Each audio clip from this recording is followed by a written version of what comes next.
It's been a while since the last time, so it might not fit. Don't worry, we'll make it work. Just relax. I said this to my ex-wife, whom I thought I had parted with, as she looked worriedly at me. Think it'll fit? It just barely did. Sharing this conversation with my ex-wife, I cherished this happy moment and couldn't help but smile. My name is Matt. I work in IT. Feeling the strain of sitting at a computer every day, I've recently started walking a block to get some exercise.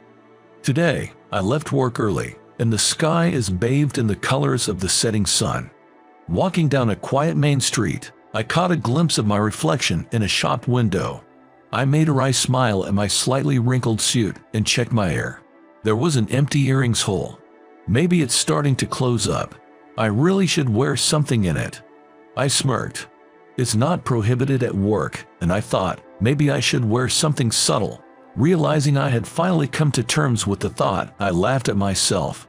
The reason I got earrings. It was because of my wife. Note, my ex-wife, Karen, who couldn't wear her wedding ring all the time. She wanted to wear earrings instead. When she said she couldn't wear it, it might be misleading. According to Karen, wearing it on my finger, I might lose it, and it gets dirty, doesn't it? I want to take care of the ring you got me, Matt, she said. So, we decided to wear less tarnishing earrings in place of our wedding rings. Neither Karen or I had ever gotten earrings before, and we both shouted in pain when we did. Together, we continued to wear subtle yellow stone earrings, saying ouch and it hurts. To say it myself might sound boastful, but Karen is stunningly beautiful, kind-hearted, and responsible. We attended the same college, and she even led a club. We dated from our college years, and she's always been there, pulling me along, and that's how I fell for her. After getting jogs, we get married and lived happily for 3 years. To clarify, it's not that we grew to dislike each other and then divorced. The reason for our divorce was, in a way, a difference in values or perspective. To put it simply, intimacy faded. In our 3rd year of marriage, we both settled down at work and I wanted kids soon. Karen said she loved children, and I believed ours would be adorable. But just as I had that thought, Karen began to distance herself from me. I thought it might be an emotional or physical problem on my end, so I initially dismissed it. But when it became clear that she was avoiding intimacy, I decided to talk to Karen. Karen, you've been avoiding me lately. Can you tell me why? Huh? You know, communication shouldn't be one-sided. If I've done something to upset you, I'd like to fix it. At that time, I thought there might be an issue with me. The two of us get along well, and Karen is always sweet to me. So I thought, maybe, it's a matter of technique. But then, I received an unexpected response from Karen. It's not that you have a problem. Really? Yes, I'm sorry, I should have talked to you. You see, I don't want kids. I felt like I'd been struck by lightning. Maybe it's old-fashioned, but I thought having kids after getting married was the norm. But you like kids, right? You used to volunteer and play with them. I love kids, but I don't want one of my own. I'm sorry. I knew you wanted kids, and I couldn't say it.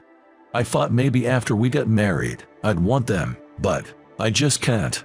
This is my fault too, but we didn't have a proper discussion about the child. I just assumed Karen wanted them too. I know I messed up now, but I didn't think so at the time. I love Karen, of course. But is there a point in a marriage without children? I started to think that it wouldn't be different from just being lovers. We talked about it many times after, but we never saw eye to eye. If we stayed together, I feared we'd grow resentful and end up hating each other. So, wanting to avoid that toxic environment, we divorced. I'm grateful it happened before we started despising each other. But I was lonely. And because of that, I took off the earring I wore with Karen, along with the ring. The earring hole from before our marriage hasn't fully closed yet, perhaps because I wore it for so long. It's been a year since our divorce. Maybe it's time to move on. With that thought, I headed to a jewelry store to buy a new piece. Why not a general store? It felt awkward to enter one alone as a man. In a jewelry store, it's easy to pretend I'm buying a gift for a girlfriend, and I thought if I'm going to wear something, it might as well be good quality. Inside the jewelry store, there were sparkling gems everywhere. In one corner, there was an earrings section. I wanted something simple like before, with a stone. While browsing, a sales clerk approached me. "Can I help you find something?" "Oh, yes, I'm looking for a simple earring." "Wait." To my surprise, the sales associate was Karen. She seemed just as shocked. Apparently, she had switched jobs and now works here. "It's been a while." "A year, have you been?" "Oh, you too. Did you change your makeup?" "I adjusted it for work. And you? It seems like you didn't iron your suit. It's all wrinkled." After a long separation and having not spoken since our divorce, Karen and I were able to talk just like before. I had bought a new earring, this time with an orange stone, and glanced at the store's clock. It was exactly 5 p.m. It seemed Karen was just getting off work. "How about dinner? There's a new Italian place nearby." "Oh, I've been curious about that place. Let's go." Karen and I entered the restaurant together. Having been a year since we last met, we spent our time reminiscing about the good old days, talking about work, sharing stories of our blunders. Even though we sat down for dinner, we got so caught up in our conversation that before we knew it, it was pitch dark outside.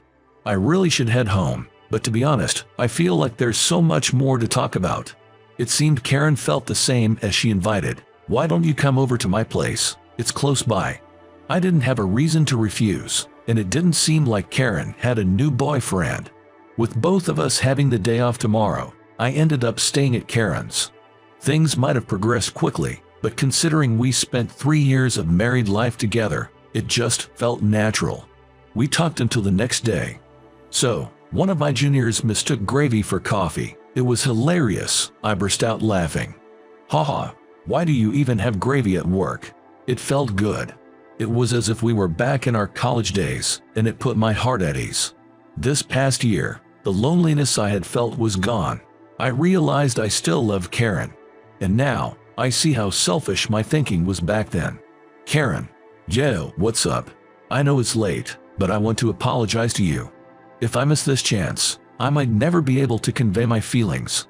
I looked straight into Karen's eyes. Karen seemed to have an idea of what I was about to say as she gazed back at me. "I was foolish. I was so obsessed with the idea of having kids that I never considered your feelings. You're the one who would carry and give birth to our child. It'd be a huge responsibility for you, and yet, I never had a proper discussion with you about it. I'm truly sorry." I bowed my head to Karen. Being able to talk to her again made me realize the significance of her presence in my life. At this point, even if we didn't have kids, as long as I can be with Karen again, that's all I want.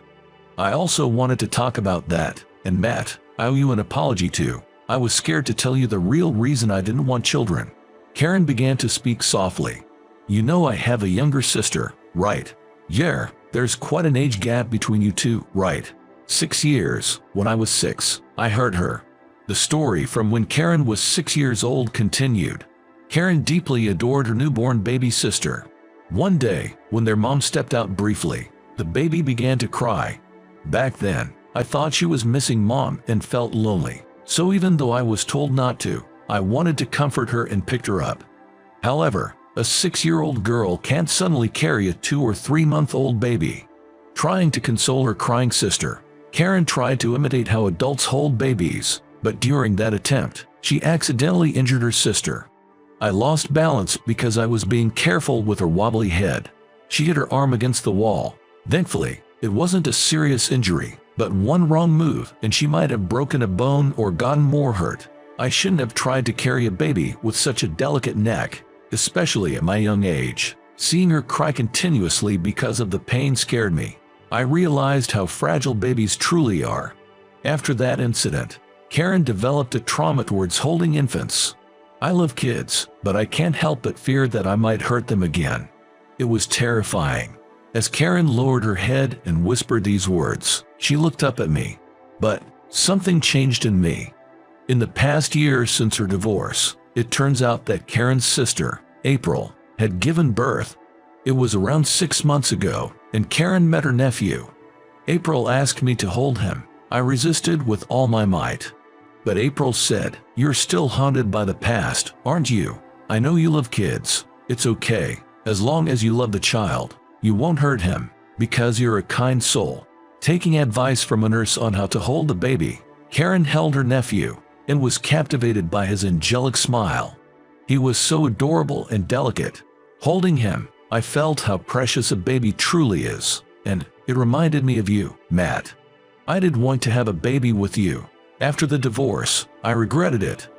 I just listened quietly, deeply respecting Karen for overcoming her long-held trauma. Karen somehow managed to overcome the trauma she had been carrying for so long. What might seem trivial to others was a significant step for her. Knowing she thought of me as she took that step warmed my heart. I know it's presumptuous, but I want to be with you again. I feel the same way. Our eyes met. The time span of a year showed us how much we genuinely cared for each other. I still love Karen, and she still loves me. I want us to be together again. That's what I felt. Haha, I guess. If we're getting back together, I didn't need to buy these earrings. I took out the earrings with orange stone I bought today from my bag. If I'm with Karen, I can wear what I used to every day. Shrugging about its newfound redundancy, she said, actually, I bought the same one. What? Karen laughed as she took out the exact earrings. If we're getting remarried, our commemorative earrings should be our second set, right? I couldn't help but laugh. It had been a while since we wore earrings. Come to think of it, Karen was the one who put on my previous earrings. Hey, put it on for me, please. Karen showed her ear, pleading. I found it endearing and moved closer to her, saying, all right. But it's been so long, it might not fit. It's okay, everything will be fine. Just relax, I said as I touched Karen's earlobe and put an earring through it. You think it'll go through? It was a close call. Really? Glad it wasn't closed up. Now, Karen puts an earring through my ear. The new earrings feel foreign, but they are more than perfect to commemorate our new beginning.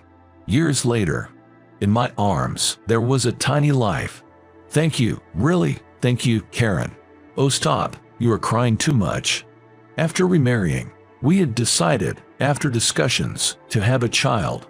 Of course, we didn't push it. We just hoped for it. So for the first few years of our marriage, it was just the two of us.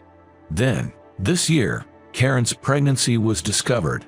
After a difficult labor, Karen let me hold our daughter. We'll have to take the earrings out for a while. It's risky if she pulls on them. True, the holes might close up this time.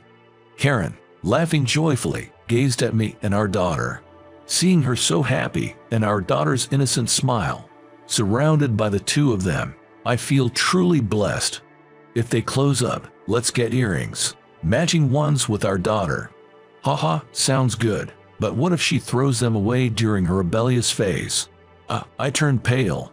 I can't bear the thought of being rejected by such a cute daughter, but it's a rite of passage for all fathers. However, this I can promise. No matter what, I will protect both of you. I vowed this to my smiling daughter and Karen.